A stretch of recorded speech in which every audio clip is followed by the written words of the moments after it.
Good evening అందరికీ నమస్కారం. Welcome to big news. ఈరోజు మన ముందున్న గెస్ట్ రోహిత్ నారా, ప్రతినిధి 2. సార్ అలా చూస్తున్నారు మీరు కానీ ఎంతసేపు చెప్తారా? రేరు కదా అడగాల్సింది.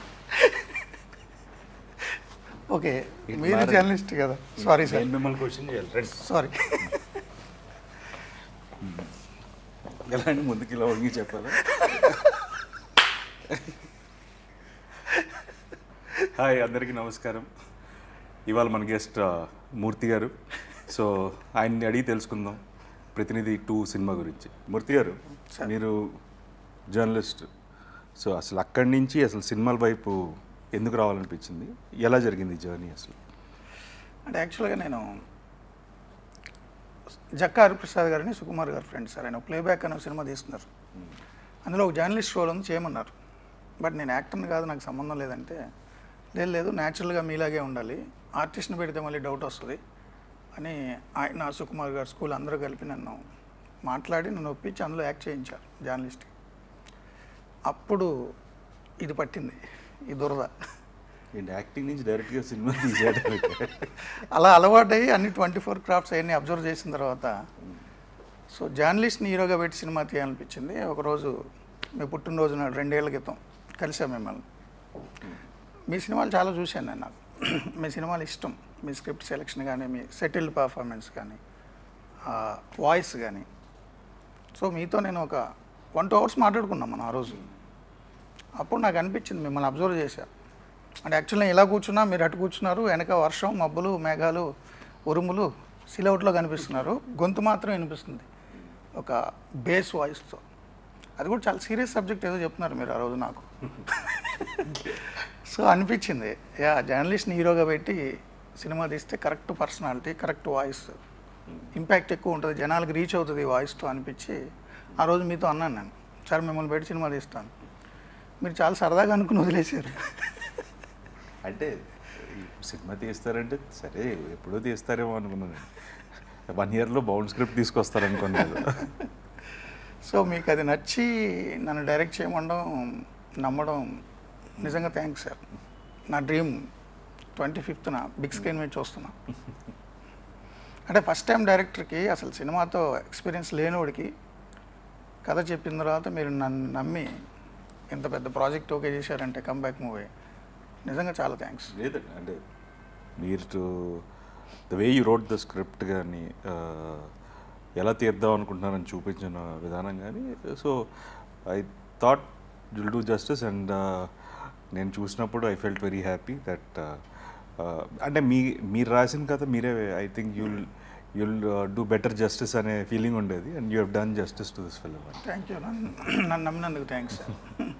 మూర్తి గారు, మీరు ఫస్ట్ లుక్ రిలీజ్ చేసినప్పుడు Jan 25th వేశారు. మీరే కావాలని డిలే చేసి కరెక్ట్గా ఎలక్షన్స్ ముందు హైప్ కోసం అని చెప్పి డేట్ మార్చారని అందరూ అనుకుంటున్నారు. అలా అనుకుంటే బాగుంటుంది సార్. అదే అనుకుంటే నిజంగా చాలా బాగుంటుంది. నేను January 25 డేట్ వేసినప్పుడు నాకు తెలియలేదు ఇంత లోతు ఉంటుంది. సో మీ బర్త్డే కాబట్టి అకేషనల్గా ఫస్ట్ లుక్ పోస్ట్ రిలీజ్ చేసి ఆ డేట్ వేసాము. ప్లాన్ పర్ఫెక్ట్గానే వెళ్ళింది. కాకపోతే కాల్ షీట్స్ కాంబినేషన్ మీకు తెలుసు కదా, జిషు సేన్గుప్తా, సచిన్ కేడేకర్, వాళ్ళ కాంబినేషన్ సీన్స్. అండ్ మీరు కూడా సుందరకాండ్ అనౌన్స్ చేశారు ప్రాజెక్ట్. నేను టైటిల్ చెప్పేచ్చు కదా. సో మీరు ఆ బిజీలో ఉన్నారు. కొన్ని డేట్స్, హీరో కాంబినేషన్ డేట్స్ వల్ల డిలే అయింది. సో సీజీ, మ్యూజిక్, సో ఇవన్నీ కొంచెం టెక్నికల్గా ఇతరత్ర అనే కారణాల వల్ల డిలే అయింది. బట్ మీరు అన్నట్టు ఉద్దేశపూర్వకంగా మూర్తి తెలివిగా కావాలని April 25కి తెచ్చాడు, January 25 అయిపోయినా అనుకుంటే ఐఎమ్ హ్యాపీ. అలా నమ్మండి అందరూ ప్లీజ్. అసలు ఈ సినిమాకి ప్రతినిధి 2 అని టైటిల్ ఎందుకు పెట్టాలనుకున్నారు? ఇంకేదే అంటే టైటిల్ ఒకటి, ప్లస్ అసలు ఈ జానరే తీయాల్సిన అవసరం ఏంటి? ఇంకే జానర్ అయినా తీసుకుండొచ్చు కదా. అంటే నేను 30 years నేను జర్నలిజంలో ఉన్నాను సార్. సో జర్నలిజం ద్వారా, సర్వీస్ త్రూ జర్నలిజం, అంటే సొసైటీకి జర్నలిజం ద్వారా కూడా ఏదైనా చేయొచ్చు అనే నాకున్న ఎక్స్పీరియన్స్లు, ఇతరుల నుంచి నేను చూసినవి. సో సమాజంలో జర్నలిస్ట్ రోల్ ఎంత కీలకమైన రోలు అనే దాని స్టోరీ తీసుకున్నాను కాబట్టి ఖచ్చితంగా జర్నలిస్ట్ అనగానే పాలిటిక్స్ చుట్టుపక్కల ఉండి తీరుతాయి. సో మామూలు cultural reporter, film reporter, sports reporter, specialization reporter అయితే ఓకే, ఆ ఫీల్డ్స్ ఉంటాయి. బట్ జనరల్గా ఉండే జర్నలిస్ట్కి చుట్టూ ఉండేది రాజకీయాలే కాబట్టి స్క్రిప్ట్ అలా ఉంది, పొలిటికల్ థ్రిల్లర్. సో అనుకోకుండా ప్రతినిధి 1లో కూడా జర్నలిస్టే, అనుకోకుండా ప్రతినిధి 1లో సీఎంని క్వశ్చన్ చేస్తాడు జర్నలిస్ట్. అంటే సీఎం కిడ్నాప్ చేసి సొసైటీని క్వశ్చన్ చేస్తాడు, సిస్టమ్ని క్వశ్చన్ చేస్తాడు. సో ఆ ఎలిమెంట్స్ అన్నీ అనుకోకుండానే వచ్చాయి. ఇప్పుడు ఏప్రిల్ 25 కూడా అనుకోకుండా వచ్చింది. ప్రతినిధి 1 10 ఏళ్ల క్రితం మీ సినిమా ఏప్రిల్ 25న రిలీజ్ అయింది. సో వేరే టైటిల్ అనుకున్నప్పుడు స్క్రిప్ట్లో మీరు కూడా ఇన్వాల్వ్ అయ్యారు. 2-3 months మనం కంటిన్యూస్ డిస్కస్ చేసాం, నేరుగా వచ్చి కూర్చుని లేదా ఫోన్లో వాట్సాప్. సో అప్పుడు మీ నుంచి కూడా వచ్చిన థాట్ ఇది. ఎందుకంటే అన్ని ఎలిమెంట్స్ ఉన్నాయి కదా, కొత్త టైటిల్ పెడితే మళ్ళీ దాన్ని రిజిస్టర్ చేయడానికి దాని టేక్ ఆఫ్కి టైం పడుతుంది, సేమ్ జానర్ అని ఎస్టాబ్లిష్ అవుతుందని అన్నారు. కాబట్టి ప్రతినిధి 1, ప్రతినిధి 2 తీసుకున్నాం అంతే. ఇప్పుడు ప్రతినిధి 1లో తీసుకుంటే ఎలిమెంట్స్ లైక్ డిమానిటైజేషన్, చిల్లర గురించి, ఇలా సిస్టమ్ని సొసైటీని క్వశ్చన్ చేసే విధంగా ఉన్నాయండి. ఇప్పుడు అలాంటివి ప్రతినిధి 2లో what elements will be the highlight అనుకుంటున్నారు? అంటే మీరు అన్నట్టు ప్రతినిధి 1లో డిమానిటైజేషన్ గురించి సార్, మోదీ గవర్నమెంట్ డిమానిటైజేషన్ చేయడానికంటే చాలా ఏళ్ల ముందే ఆ ఐడియా మీది. ప్రతినిధి 1 రైటర్, డైరెక్టర్ అండ్ సో ఎవరు ఊహకు కూడా రాలేదు. కరెన్సీ నోట్లు మొత్తం మార్చేయాలి, మార్చేస్తే దొంగ నోట్లు ముద్రణ ఆగుతుంది, తగ్గుతుంది, కనీసం మళ్ళీ కొత్తగా ముద్రించడానికి టైం పడుతుంది. అవన్నీ అప్పుడు ఆ సినిమాలోనే మీరు చెప్పారు, మీ ద్వారా చెప్పించారు. సో ఊహించలేదు ఎవరు, కానీ సొసైటీలో జరిగింది ఒక 7-8 ఏళ్ళ తర్వాత. సో ఇంపాక్ట్ ఉంటుంది, అంటే ఎక్కడో సీడ్ పడింది, ఐడియా పడుతుంది. సో ప్రతినిధి 2లో కూడా ప్రతినిధి 1లో అతని సిస్టమ్ బయట ఉండి సిస్టమ్ని క్వశ్చన్ చేస్తాడు. ప్రతినిధి 2లో సిస్టంలో ఉండి సిస్టమ్ని క్వశ్చన్ చేయడం కాదు, సిస్టమ్ని క్లీన్ చేస్తాడు. సో చాలా ఎలిమెంట్స్ ఉన్నాయి ఇందులో కూడా. సొసైటీ మీద ఇంపాక్ట్ ఉంటుందని నేను అనుకుంటున్నా. అది ఎంతవరకు ఉంటుంది, దాని ఇంటెన్సిటీ ఏంటి అనేది ఆడియన్స్ని బట్టి ఉంటుంది, తీసుకునే విధానం బట్టి ఉంటుంది. జనరల్గా మీరు బేసిక్గా సిస్టంలో కానీ you'll question through media. So how different it is, అంటే ఇప్పుడు మన థాట్ ప్రాసెస్ ఉంది కానీ ఇప్పుడు డైరెక్ట్గా రియల్ సిస్టంలో ఉండి మీరు క్వశ్చన్ చేశారు చాలా ఎలిమెంట్స్ గురించి, ఒక సిస్టంలో జరుగుతున్న రాంగ్ డూయింగ్స్ కానీ సిస్టంలో ఎవ్రీడే సినారియోస్లో. How different it is when you make it few elements you bring it into a film? Yes, అంటే మీడియా ద్వారా క్వశ్చన్ చేయడం అంటే, నేను ఏదైనా ఒక ఇష్యూ ఉందంటే దాన్ని రీసెర్చ్ చేసి, స్టడీ చేసి, లేదా ఇన్వెస్టిగేట్ చేసి అది ఎలక్టరేట్కి అంటే పబ్లిక్కి ప్రజెంట్ చేయడం అనేది నా చేతిలో ఉంది త్రూ టీవీ మీడియా. సో దాని మీద దాని కష్ట నష్టాలు, శ్రమపడ్డాలు అన్నీ నేనే పడతా, నా చావు నేను చేస్తా ఏదో సమాధానం చెప్పడానికి. బట్ ఇది సినిమా ద్వారా చెప్పడం అంటే నాలో ఉన్న భావజాలాన్ని మీ ద్వారా వ్యక్తీకరింపజేయాలి. సో ఫస్ట్ నా ఐడియాని మీకు ట్రాన్స్లేట్ చేయాలి. సో దాన్ని మీరు ఓన్ చేసుకోవాలి, మీరు ఇన్వాల్వ్ అవ్వాలి, అండ్ ఆల్ డిపార్ట్మెంట్స్ ఇన్వాల్వ్ అవ్వాలి. నేను ఏం చెప్తున్నాను అనేది ప్రజలకి, మామూలుగా అయితే టీవీ కెమెరా ముందు నుంచి నేను 9 o'clock నేను చెప్పేస్తా, నేను చెప్దాం అనుకుని నేను చెప్తా, దాని రిపర్కషన్ నేను ఎదుర్కొంటా. ఆ కేసులు అవనివ్వండి, దెబ్బలు తినడం అవనివ్వండి, పొగడ్తలు అవనివ్వండి, అవి మనం పట్టించుకోకపోయినా అది జరుగుతుంటాయి. సో మొత్తం నా చావు నాదే, దానికి పురోహితుని కూడా నేనే. బట్ సినిమా అలా కాదు, సినిమా కొన్ని 100 మందిని ఇన్వాల్వ్ చేయాలి. ఐడియా మాత్రం నాది, దాన్ని ప్రజెంట్ చేసేది మీరు, అదర్ ఆర్టిస్టులు. దాన్ని అంత అందంగా చూపించేది డిఓపి నాని లాంటి వాళ్ళు. దానికి బ్యాక్గ్రౌండ్ మొత్తం అంతా కూడా ఆర్ట్. సో మ్యూజిక్, మామూలుగా టీవీలో నేను చెప్పేటప్పుడు నాకేం బ్యాక్గ్రౌండ్ బీజిఎం ఉండదు, నా వాయిసే. బట్ సినిమాకి ఒక బీజిఎం ఉండాలి, దానికి సాంగ్స్ ఉండాలి. సో చాలా ఎఫర్ట్, కొన్ని 100 మందితో పనిచేయాలి. అంటే నోరు మీది, మాట నాది. సో మనసు నాది కానీ ఆలోచన మీది. సో అట్లా చాలా ఇంటర్లింక్తో ఉంటుంది సినిమా. చాలా కష్టం అని నాకు అనిపించింది, తెలిసింది. అంటే లోతు తెలియలేదు ముందు దూకేసేటప్పుడు. బట్ లక్కీగా ప్రొడ్యూసర్స్, మీరు అందరూ ఫ్రెండ్స్ అవ్వడం వల్ల నేను చాలా ఈజీగానే ఈత కొట్టగలిగా. కొంచెం ఇబ్బంది ఉన్నా, బట్ స్విమ్మింగ్ పూల్లో ఈత కొట్టడం నేర్చుకుంటే చచ్చిపోడు కదా, పట్టుకుని లేపుతాడు కదా ట్రైనర్. అదే కృష్ణానదిలో అయితే ఏమైనా మింగేవాడో మునిగిపోతామో తెలియదు. సో నాకు స్విమ్మింగ్ పూల్లో ఈత నేర్చుకున్నట్టుగా అనిపించింది మీ అందరి సహకారంతో. సో బాగా చెప్పానని అనుకుంటున్నా. 25th చూద్దాం. ఓకే, మీ టీమ్ హెల్ప్ ఇదంతా ఓకే అండి, బట్ మీ పరంగా మీరు ఎలాంటి రీసెర్చ్ చేశారు టు స్టోరీ టెల్లింగ్కి? మీ మీ మీ వంతు మీరు ఏం చేశారంటే, ఓకే బేసిక్గా మిగతా all are like they are like your support system, yes yes but original idea is yours. Correct. ఎలా ప్రజెంట్ చేయాలి కానీ ఏదైనా అది మీ ఐడియా. సో దానికి మీరు ఎలాంటి అంటే because like you are completely from a different Yes, sir. World, అవును. మీరు అసలు వేరే ప్రపంచం. సో మీరు దానికోసం మీరేం చేశారు? అంటే నాకు మీతో ఆ రోజు మీతో సినిమా చేస్తాను సార్ అని చెప్పి వెళ్ళిపోయిన దగ్గర నుంచి నేను స్టోరీ మీద వర్క్ చేశాను. డైరెక్టర్ అని నేను అనుకోలే. మీరు ప్రొడ్యూసర్స్ నన్ను డైరెక్ట్ చేయమన్న తర్వాత ఓకే, కానీ బట్ నేను స్క్రిప్ట్ మీద చాలా వర్క్ చేశాను. నేను చాలా రీసెర్చ్ చేశాను. హాలీవుడ్ మూవీస్ నుంచి మన తెలుగు మూవీస్ వరకు అసలు బేసిక్ స్క్రిప్ట్ ఏంటి, వన్ లైన్ ఆర్డర్ ఏంటి, ఒక ఐడియా జనరేట్ అయినప్పుడు అక్కడి నుంచి వన్ లైన్ ఆర్డర్కి ఎలాగ వస్తుంది, ఆ తర్వాత స్టోరీకి ఎలా మారుతుంది, అన్ని ఎలిమెంట్స్ ఎలాగే ఉంచాలి. సో డైలాగ్స్ దగ్గర వరకు కూడా నేను అన్ని మూవీస్ని అబ్జర్వ్ చేసి, హాలీవుడ్ మూవీస్ని తెలుగు మూవీస్ వరకు, అండ్ అనేక మంది డైరెక్టర్లు రైటర్ల ఇంటర్వ్యూలు చూసి, బుక్స్ చదివి ప్రాపర్ సినిమా ఎలా ల్యాండ్ అవ్వాలి అనే దానికి 5-6 months వర్క్ చేశాను. దానికి అనుగుణంగా నేను మీ దగ్గరకు వచ్చి స్క్రిప్ట్ చెప్పాను. అప్పుడు మీరు మళ్ళీ చాలా కరెక్షన్స్ చెప్పారు. ఇంటర్వెల్ బ్యాంక్ ఎలా ఉండాలి, ఫస్ట్ 10 minutesలో ఒక షాకర్ ఉండాలి. సో ఈ డైనమిక్స్ ఉన్నాయి కదా, ఈ డైనమిక్స్ అన్ని స్టడీ చేసి దానికి అనుగుణంగా ప్రిపేర్ చేసి, అండ్ లైటింగ్ ఎలా ఉండాలి, మూడ్ ఎలాగా ఎలివేట్ చేయాలి, వెనక సీనరీ ఎలా ఉండాలి. ఇప్పుడు suppose interrogation room, so interrogation రూమ్లో సబ్జెక్ట్ ఏంటి, ఆబ్జెక్ట్ ఏంటి, ఏ లైటింగ్ ఎలా చేయాలి, ఇవన్నీ కూడా స్టడీ చేశాను. కేఆర్ఆర్ స్కూల్ మన కె రాఘవేంద్రరావు గారు వీడియో లెసన్స్ పెట్టారు. ఆయన అసిస్టెంట్ డైరెక్టర్ నుంచి డైరెక్టర్ వరకు ఎలా చేయాలి అవి చూసా.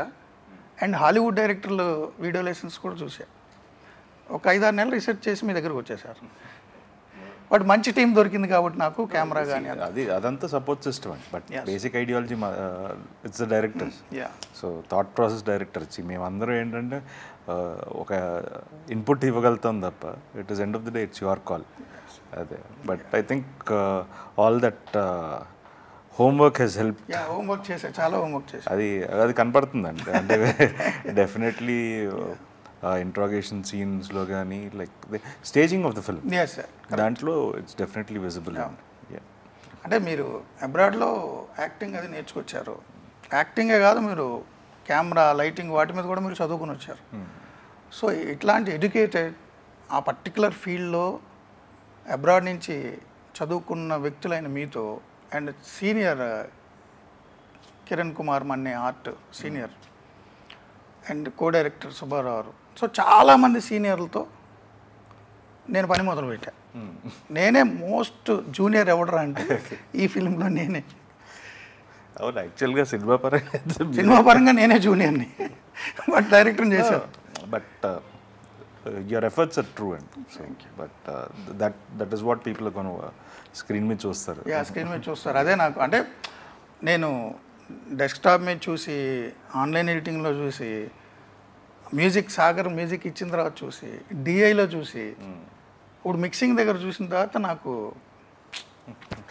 అనిపించింది. మీరు చిరంజీవి గారు ఫ్యాన్స్ ప్రెసిడెంట్గా చేశారు కాకినాడ. సో ఆయనతో మీ ఫస్ట్ సినిమా టీజర్ లాంచ్ చేయించడం మీకు ఎలా అనిపించింది? కానీ చాలా హ్యాపీ అనిపించింది సార్. అంటే గోదావరి జిల్లాలో ఉన్న యువకులు అప్పుడు 90s ఆ టైంలో చొక్కాలు చెప్పుకుని సినిమాకి బ్యానర్లు కట్టి పోస్టర్లు అతికిచ్చి, గోదావరి జిల్లాలే కాదండి, అంటే అక్కడ ఇంకా చాలా ఎక్కువ ఇంపాక్ట్ ఉంటుంది. మా తిరుపతిలో కూడా ఎక్కువ. మీరు కూడా అదే అనుకోండి, చిరంజీవి ఫ్యాన్. సో చిరంజీవి గారి సినిమాలకి బ్యానర్లు కట్టి పోస్టర్లు అతికిచ్చి 100 రోజుల పండగకి బైకులు అమ్ముకొని ఇంకా చాలా చేస్తారు కదా ఫ్యాన్స్. అట్లా చేసినప్పటి నుంచే సినిమాకి సంబంధించి ఉంది, మైండ్లో బాడీలో సినిమా అనేది ఒకటి ఉంది. బట్ అప్పుడు చదువుకున్న దాని పరంగా జర్నలిజం, టీవీకి వెళ్ళిపోయా. బట్ బిగ్ స్క్రీన్ అనేది ఎప్పటికీ రాత్రిపూట చాలా సినిమాలు వస్తాయి కళ్ళలో సినిమాకి సంబంధించి. సో అలాంటిది ఆ సినిమా మీ ద్వారా, నా ఫ్రెండ్స్ ద్వారా, అందరి ద్వారా ఆ తెర మీద నిజం అవుతున్న మొదటి సినిమాకి ఆయన టీజర్ లాంచ్ చేయడం మెగాస్టార్ గారు, అది నిజంగా చాలా హ్యాపీ, చాలా హ్యాపీ అనిపి నా ఫ్రెండ్స్ చాలామంది అంటే మేమందరూ కలిసి ఫ్యాన్స్ ఉన్నప్పుడు ఫ్యాన్స్ అసోసియేషన్లో వాళ్ళు ఇప్పుడు కూడా అరే గూస్ బంప్స్ మూమెంట్ రా, నువ్వు బాస్తో టీజర్ లాంచావు, నీ సినిమా టీజర్ లాంచ్ చేయించావు అంటే నా school mates fans association friends WhatsApp గ్రూపులు ఉంటాయి. సో వాళ్ళు నన్ను మినీ మెగాస్టార్గా చూస్తారు. నేను మెగాస్టార్తో టీజర్ లాంచ్ చేయించాను, అది మంచి ఫ్యాన్ మూమెంట్ అది. బట్ అనుకోకుండా మా హీరో కూడా చిరంజీవి అంటే ఇష్టం. ఎనీ తెలుగు సినిమాలో he is like undisputedly one of the Chiranjeevi garu అంటే ఇష్టపడిన వాళ్ళు ఎవరు ఉంటారు అనుకోండి, బిగ్గెస్ట్ స్టార్ అండ్ ఆయన యాక్టింగ్ వైజ్ కానీ everything. So even first comedy timing అది మీవి కూడా నాకు అలా అప్పుడప్పుడు అనిపిస్తుంటాయి, కొన్ని కామెడీ టైమింగ్ పడుతుంటుంది, బాస్ కనిపిస్తుందిరా. ఆయన the way he received us also is like very pleasant and true. ఇప్పుడు సినిమా అనేది జనరల్గా ఇట్స్ మీన్స్ ఆఫ్ ఎంటర్టైన్మెంట్ అండి. అంటే ఎంతవరకు సినిమాల్లో మనం చెప్పే సోషల్ ఇష్యూస్ కానీ సోషల్ రిలేటెడ్ ఐడియాలజీ కానీ ఎంతవరకు జనాల్లో రిఫ్లెక్ట్ అవుతుంది, how much it will create an impact? అంటే సార్ మొత్తం ఏదో సినిమా ఏదో ప్రపంచాన్ని మార్చేస్తుందని అనడం ఎంత అబద్ధమో, సినిమా ఇంపాక్ట్ ఏమి ఉండదు అనుకోవడం కూడా అంతే అబద్ధం. చాలామంది అంటే సినిమా అనేది ఒక మీడియంగా చూస్తే అంతకుముందు అందుబాటులో లేనప్పుడు, సినిమా అందుబాటులో లేనప్పుడు కానీ, ఇంత విస్తృతంగా అందుబాటులో లేనప్పుడు కానీ పుస్తకం అనేది చాలా ఇంపాక్ట్ చూపించేది ప్రజల మెదడుల్లో. చాలామంది యువకులు పుస్తకాలు చదివి చాలా ఇన్ఫ్లుయెన్స్ గురైన వాళ్ళు ఉన్నారు. ఆ పుస్తకాల ద్వారా ప్రభావితమై నేను డాక్టర్ని అవ్వాలి, నేను ఇంజనీర్ని అవ్వాలి, లేదా సో అండ్ సో నేను క్రికెటర్ని అవ్వాలి. కొంతమంది ఆటోబయోగ్రఫీస్ చదివి ఇన్ఫ్లుయెన్స్కి గురయ్యి దానికి రీచ్ అయిన వాళ్ళు చాలామంది ఉన్నారు. అంటే ఒక సిరా చుక్క 1000 మెదడుల్ని కదిలిస్తుంది. సో పుస్తకం అంత వాల్యూ ఉంది. ఇప్పుడు దానికి ఎక్స్టెండెడ్ మీడియం సినిమా అనేది కానీ టీవీ కానీ. సో దీని ఇంపాక్ట్ ఉంటుంది. బట్ ఇది జీవితాలు మార్చేస్తుంది అంటే మార్చకపోవచ్చు. బట్ సినిమాయే జీవితంగా మారిపోయిన వాళ్ళు చాలామంది ఉన్నారు. సినిమాలు చూసి పెద్ద పెద్ద కెరీర్లు వదిలేసుకుని అమెరికాలో కెరీర్లు వదిలి వచ్చేసి ఇక డైరెక్టర్లు ఉన్నారు ఎంతమంది లేరు. వాళ్ళ నరనరాల్లో సినిమా ఉంది. సో సొసైటీలో ఇంపాక్ట్ అంటారా, కొంతవరకు ఉండొచ్చు. అంటే కొన్ని సినిమాలు చూసి ఆదర్శ వివాహాలు చేసిన వాళ్ళు నాకు చాలామంది తెలుసు. సినిమాలు చూసి ఆదర్శ వివాహాలు చేసుకున్నారు, కులాంతర వివాహాలు చేసుకున్న వాళ్ళు ఉన్నారు. సినిమాలు చూసి చాలామంది కళాకారులుగా మారిన వాళ్ళు ఉన్నారు. బట్ మనం ఇచ్చే మెసేజ్ ఓరియంటెడ్ పని కట్టుకుని మెసేజ్ ఇస్తానరా అంటే ఎక్కదు. అండర్ కరెంట్గా కనుక మెసేజ్ ఉంటే వాళ్ళు ఒక వయసులో ఉంటే దాని ఇంపాక్ట్ ఉంటుంది. వయసు అయిపోయిన వాళ్ళు ఇప్పుడు సినిమా చూసి నేను కొత్తగా ఏదో అవుతాను, నేను భగత్ సింగ్ని అవుతాను అంటే అవడు కదా. సో కాలేజ్ డేస్లో కొంచెం యంగ్ ఏజ్లో ఉన్న వాళ్ళకి నచ్చిన మీడియం ద్వారా మెసేజ్ ఉంటే ఇంపాక్ట్ ఉండొచ్చు. ప్రపంచాన్ని మార్చేయకపోవచ్చు కానీ కొంతమంది మీదనే ఇన్ఫ్లుయెన్స్ చూపించవచ్చు. రైట్. అంటే చిరంజీవి గారి సినిమాలు చూసే కదా మన సినిమాకి వచ్చాం. లేదంటే నా ఉద్యోగం బాగానే ఉంది, నా లక్షల జీతం, వ్యవస్థ అంతా బాగానే ఉంది. బట్ ఆ ఇంపాక్ట్ ఉంది ఎప్పటి నుంచో. సినిమా అనేది ఒక ఇంపాక్ట్ మనుషుల మీద ఉంటుంది. అదే లేదు మన ఎలాంటి ఎలిమెంట్స్ చెప్పినా సరే we need to package it correct sir for the audience to enjoy. Yes correct. So that is more important. అంటే వాళ్ళ ఇంటలెక్ట్ వాళ్ళు ఏ ప్లేన్లో ఉన్నారనే దాన్ని బట్టి దాని ఇంపాక్ట్ ఉండొచ్చు. సినిమా బాగు చేసేస్తుందో లేదో నాకు తెలియదు కానీ చెడగొడుతుందా అంటే కొంతమందిని చెడగొట్టచ్చు. ఎందుకంటే ఒక పర్టికులర్ సినిమాలు ఒక పర్టికులర్ మోడస్ ఆపరండిలో దొంగతనాలు చేశానని చెప్పి పోలీసుల దగ్గర దొరికిన వాళ్ళు చాలామంది నేను మీడియాలో నేనే చూశాను. ఆ సినిమాలో వాడు ఎలా దొంగతనం చేశాడు అలా నేను చేశాను అంటాడు వాడు వచ్చి. సో అలాంటివి ఉండొచ్చు. But even lots of things అంటే చాలా ఇన్వెన్షన్స్ కూడా సినిమా అనేది ఇన్స్పైర్ చేస్తుంది. కరెక్ట్. సైఫై మూవీలు ఎన్నో. అవును. టీజర్లో ఎండ్లో ఒక ఓట్ గురించి ఒక డైలాగ్ ఉంది. Yes sir. సో మన సిస్టంలో ఓట్ అనేది అంత ఇంపార్టెంట్ అంటారు. అండ్ దాని గురించి మీరేమని చెప్పారు? అంటే మీరు చెప్పిన డైలాగ్లోనే ఉంటుంది. యుక్త వయసు రాగానే మొటిములు వచ్చేసినట్టు ఓటకు వచ్చేసింది అనుకుంటున్నారు జనాలు. దానికోసం ఎంతమంది చచ్చిపోయారు, ఎన్ని పోరాటాలు చేశారో, ఎన్ని త్యాగాలు చేశారో వాళ్ళకి అర్థం కాదని. నిజంగానే టెరనీలో ఉన్నప్పుడు ఓ డిక్టోరియల్ పాలనలో ఉన్న ప్రజలకు తెలుస్తుంది ఓటు విలువ ఏంటనేది. మన వాళ్ళకి తెలియకపోవచ్చు. ఆ ఓటు హక్కు సాధించడం కోసం కొన్ని తరాలు కొన్ని తరాలు ప్రాణాలు కోల్పోయాయి, కొన్ని తరాలు త్యాగాలు చేయాల్సి వచ్చింది అనేక దేశాల్లో. ఇంత మోడర్న్ నేషన్, అత్యంత అభివృద్ధి చెందిన అమెరికా అని చెప్తాం. అమెరికాలో ఉమెన్కి ఓటు రావడానికి చాలా దశాబ్దాలు పట్టింది. అమెరికాలో ఇప్పటివరకు ఉమెన్ ప్రెసిడెంట్ కాలేదు. బట్ మన దేశంలో ఇందిరాగాంధీ ఎప్పుడో ప్రధాని అయ్యారు, పక్కన పాకిస్తాన్లో ఎప్పుడో ప్రధాని అయ్యారు, బెంజీర్ భుట్టో వాళ్ళు, ఆ పక్కన సిరిమావ బండారు నాయక్ శ్రీలంకలో ఎప్పుడో ప్రధాని అయ్యారు.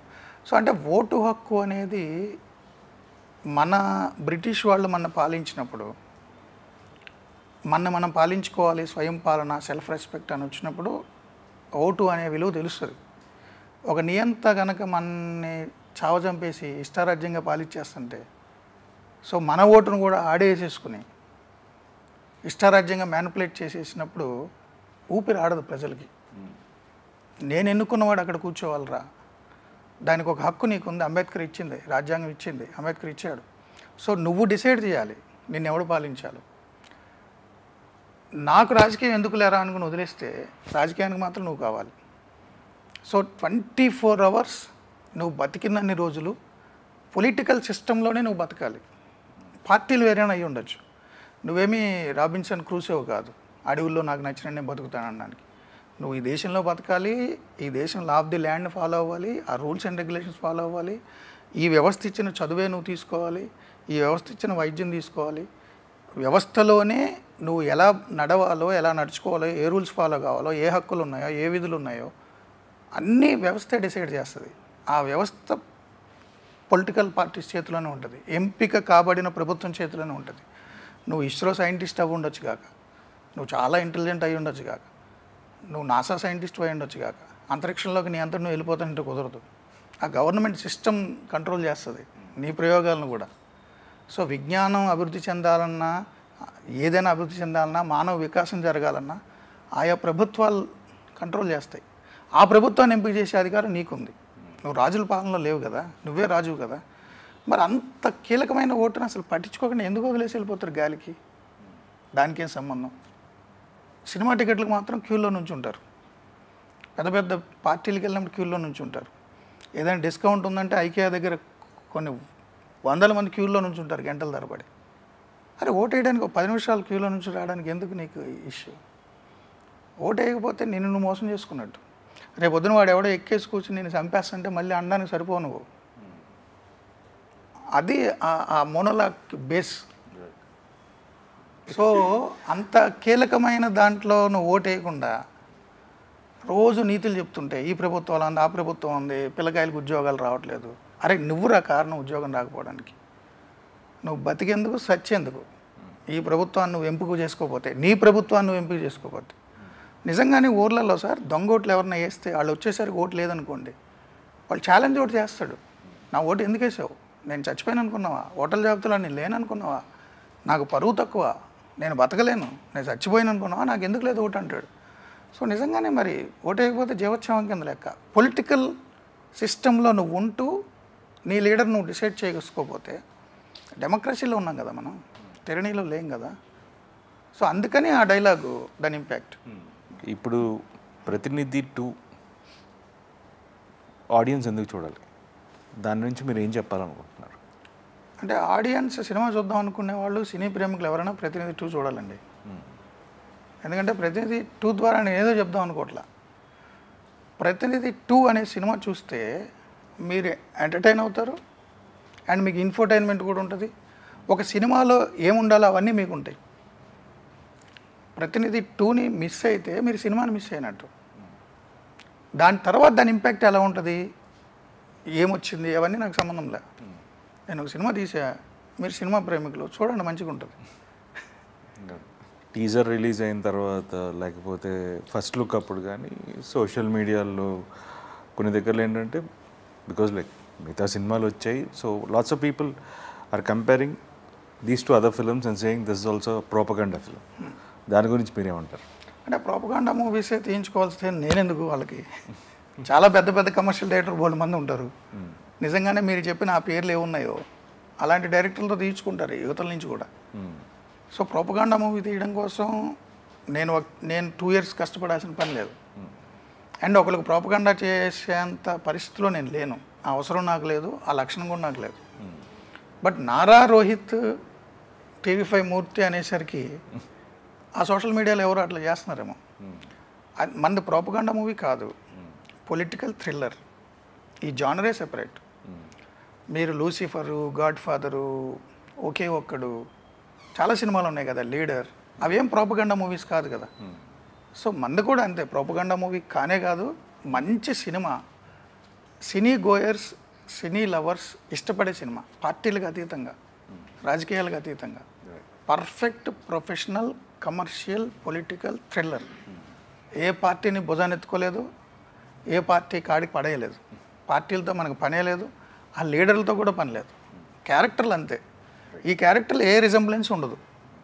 బట్ ఎవరైనా భుజాలు తడువుకుంటే నాకు సంబంధం లేదు, ముందే తడివేసుకుంటే అసలు సంబంధం లేదు. సినిమా చూడకముందే డిసైడ్ చేస్తే నేనేం చేయలేను. సినిమా చూసిన తర్వాత కూడా ఆ ఫీలింగ్స్ రావు. మంచి సినిమా తీసేయడానికి ఉంటారు అంతే. ఇప్పుడు ప్రతినిధి 2 తీస్తారు, ఫ్యూచర్లో మీరు చేసే సినిమాలు కూడా ఇదే జానర్ మీద మీ ప్రొఫెషన్కి సంబంధించి ఉంటాయా, లేకపోతే చిరంజీవి గారి ఫ్యాన్ లాగా వేరే మల్టిపుల్ జానర్స్ ఏమైనా ట్రై చేస్తారు కమర్షియల్ సినిమాలు? అంటే సార్, ఆ వర్షం కురిసిన రాత్రి మీ పుట్టినరోజు నాడు ఆ సిలౌట్ షాట్లో మీరు మాట్లాడిన కంటెంట్ సీరియస్ కంటెంట్. మీ ఆ సిలౌట్లో ఆ ఉరుములు మెరుపుల మధ్యలో సొసైటీ గురించి మీరు మాట్లాడారు. అప్పుడు నాకు వచ్చిన స్పార్క్లో మీ ప్రతినిధి అయ్యి చూసా. నాలో నేనే నా సోలో లాంటి సినిమాకి సంబంధించిన టాపిక్ మాట్లాడితే అప్పుడే నేను పాటలు తీసేవాడిని, లవ్ సాంగ్. లేదు, ఇప్పుడు సుందరకాండ వచ్చింది మీది, ఆ డైలాగ్ అద్భుతంగా ఉంది. మణిరత్నం గీతాంజలి, సిద్ధు బొమ్మరిల్లు, ఏం మాయ చేసావే, గౌతమ్, ఇవన్నీ గురించి చెప్పారు కదా, పవన్ కళ్యాణ్ గారి ఖుషి. సో ఈ టీజర్ నేను అప్పుడు చూసుంటే నేను కూడా లవ్ సినిమాకి వచ్చేవాడిని, ఈ జానర్కి. సో పర్టికులర్గా జర్నలిజం పొలిటికల్ తీయాలని ఏం లేదు, అన్ని జానర్లు ఉంటాయి. చిరంజీవి గారి ఫ్యాన్ కాబట్టి ఆ comedy timing, love, dance numbers అన్నీ ఉండే జానర్లు తీస్తే, ఒకే జానర్ తీస్తే అది సినిమా నాకు అనిపించదు. ఎప్పుడు ఒకే జానర్ ఫిక్స్ అవ్వకూడదు. బట్ ఆ వర్షం కురిసిన రాత్రి మీరు మాట్లాడిన టాపిక్ కాబట్టి ఇది పొలిటికల్గా థ్రిల్లర్గా వచ్చింది. సుందరకాండ చూసిన తర్వాత నా ఒపీనియన్ మారి మీ మీద కూడా, మీతో కూడా నేను లవ్ సినిమా తీస్తానేమో. ఓకే మూర్తి గారు, 25th రిలీజ్ అవుతుంది. సో మీరు ఆడియన్స్కి ఏం చెప్పాలనుకుంటున్నారు? 25th చూసిన ఆడియన్స్ నాకేం చెప్తారని ఎదురు చూస్తున్నా. నేను చెప్పాల్సిన సినిమాలో చెప్పేశా, సో ఆడియన్స్ చూసి చెప్తారని చూస్తున్నా. సో లెట్స్ సీ 25th ఎలా ఉండబోతుందో. అండ్ థ్యాంక్ యూ మూర్తి గారు. అండ్ చూస్తూనే ఉండండి సార్. నేను అదే అలవాటు పడ్డ ప్రాణం కదా, కంక్లూజన్ నేను నన్ను చెప్పనివ్వండి సార్. సార్ కానీ సార్ కంక్లూజన్ చెప్పే ముందు ఒక క్వశ్చన్ అడగాలి, మళ్ళీ నాలో జర్నలిస్ట్ వచ్చేసాడు కాబట్టి. సరే, ప్రతినిధి 2 చేశారు, నన్ను అడిగారు మీరు ఈ జానరే చేస్తారు, ఇంకే జానర్ చేయరా అని. ఈ సినిమాలో కూడా మీరు ఇష్టపడే లవ్ సాంగ్ పెట్టాను కదా సార్. నేను పెట్టారు, నేను ఇష్టపడేది కాదండి కథ. అంటే మీరు సోలో లాంటి జానర్ ఎంతో కొంత నేను పెట్టాను. మీ సుందరకాండ అంత కాకపోవచ్చు. ఏంటి సుందరకాండ అసలు, ఎట్లా ఈ సబ్జెక్టు? నాకైతే చాలా బాగుంది అది teaser. It's new age love story అండి. ఒక మంచి కాన్సెప్ట్ తీసుకున్నాం. So Venkatesh Nemalpudi is a director and it's gonna be మంచి ఫ్యామిలీ. నాకు అనిపించింది వెంకీది చాలా బాగా రాశాడు. ఒక మంచి ఫ్యామిలీ ఎంటర్టైనింగ్ ఫిల్మ్ అవుతుంది అది. సో అంటే రోహిత్ గారికి ఒక ఫిమేల్ ఫ్యాన్ బేస్ ఉంది, మీ సోలో బాను అవన్నీ చూసిన. సో వాళ్ళు సాటిస్ఫై అవుతారు మళ్ళీ సుందరకాండ్ ద్వారా. హోప్ సో అండి. ఐ థింక్ అంటే but it will definitely be a very good family entertainment. మీ బేస్ ఏదైతే ఉందో వాళ్ళు నన్ను తిట్టుకోకూడదని నేను ఆ ఎలిమెంట్ కూడా టచ్ చేశాను. నా బేస్ అదేం లేదండి. I try different genre. అంటే చేశారు మీరు, అసురా చేశారు, ప్రతినిధి చేశారు. ఇప్పుడు నెక్స్ట్ కూడా అంతే అండి. ఆఫ్టర్ సుందరకాండ ఇంకో ఫిలిం ఒకటి పీరియడ్ డ్రామా చేస్తున్నాం వర్ధన్ అనే డైరెక్టర్తో. సో ఈవెన్ దట్ అది స్టార్ట్ అవుతుంది. So it's like multiple genres అండి. ఒక పర్టికులర్ ఇది జానర్ అనేది అయితే ఏం ఫిక్స్ అవ్వలేదండి. కథ బాగుంటే చేస్తాను. అంటే మీకున్న టైటిలే అది కదా, స్క్రిప్ట్ మాస్టర్ అని. మంచి స్క్రిప్ట్లు సెలెక్ట్ చేసుకుంటారని. గాడ్స్ గ్రేస్ మంచి స్క్రిప్ట్స్ వచ్చాయి. సార్ మీ జర్నీ గ్యాప్ లేకుండా 2 ఏళ్ళు అనుకున్నారు, కరోనా వచ్చింది కాబట్టి ఎక్స్టెండ్ అయింది అన్నారు. గ్యాప్ లేకుండా కంటిన్యూస్ సంవత్సరానికి 2-3 సినిమాలు వస్తాయని అనుకుంటున్నాను, ఎందుకంటే మీ లైన్ అప్ అలా ఉన్నాయి. 2 ఫిల్మ్స్ అయితే కన్ఫర్మ్ అండి, అంటే ఇక్కడి నుంచే. But want give quality films అండి. గ్రేట్. సో ఏదో చేసే అంతకుముందు మధ్యలో I was not satisfied with what I did. So ఈసారి నుంచి కొంచెం ఒళ్ళు దగ్గర పెట్టుకొని మంచి కథలు ఎంచుకుంటున్నాను. Yes sir, thank you so much. Thank you so much. So చూడండి ప్రతినిధి 2. Thank you.